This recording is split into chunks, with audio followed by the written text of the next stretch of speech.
नमस्कार दोस्तों। नरेंद्र मोदी अमेरिका पहुंचे तो वहां पर नरेंद्र मोदी के विरोध के पोस्टर लगने शुरू हो गए, विज्ञापन आने शुरू हो गए। ये पहले से पता था कि भारत का डायस्पोरा, इंडियन डायस्पोरा वहां पे दो भागों में विभाजित हो चुका है और एक पर्टिकुलर वर्ग भारतीय डायस्पोरा का मोदी के बहुत विरोध में है और इस बार ये विरोध बहुत मुखरता से सामने आएगा। ये सबको पता था। और उसके बाद जो वहां पर पोस्टर लगे हैं, उन पोस्टर में बहुत क्लियर रूप से कहा गया कि protest Modi, you are not welcome in न्यूयॉर्क। और ये अपने आप पे चौंकाने वाला है। अगर इंडिया में इस किस्म के पोस्टर लगते तो अब तक पुलिस उनको उठाकर अंदर कर देती, लेकिन अमेरिका में डेमोक्रेसी है, उनके खिलाफ कोई एक्शन नहीं लिया जाता है।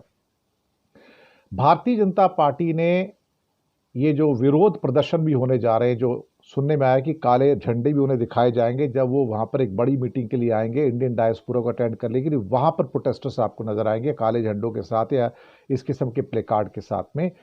तो बीजेपी इल्जाम लगा रही है कि राहुल गांधी विदेशी ताकतों के साथ मिलकर भारत का नुकसान कर रहे हैं और वो अपनी प्रायोजित मोहरों के साथ राजनीति खेलकर वापस आए हैं और नरेंद्र मोदी के खिलाफ नफरत भरे विज्ञापन जो है वो उसी बात का प्रतीक हैं।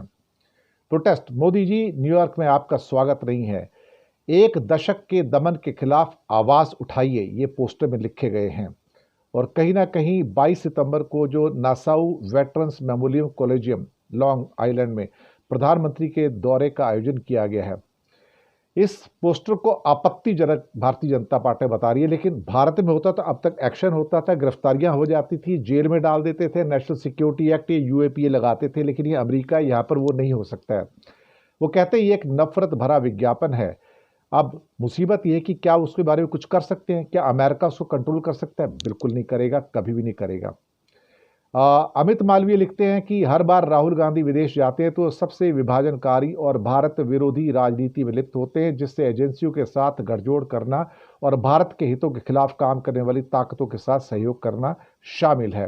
उन्होंने यहां तक कह दिया कि पश्चिम शक्तियों को भारतीय राजनीति में हस्तक्षेप करना चाहिए। भारतीय राजनीति में हस्तक्षेप करना चाहिए?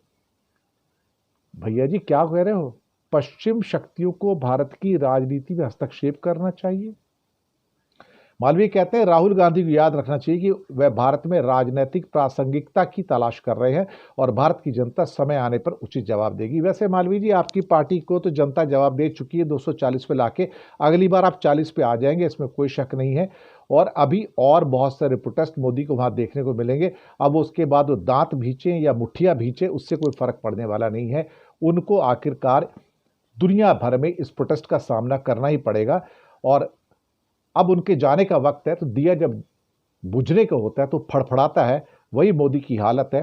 अब उनके पैरों में, कंधों में अब कहीं पे उसमें हिम्मत बची नहीं है। वो बेसिकली डरपोक आदमी हैं जो अपनी एजेंसीज के बल पर सबके ऊपर टेरर फैलाते रहे हैं, लेकिन अब उनका वक्त खत्म होने में है। शुक्रिया आपका।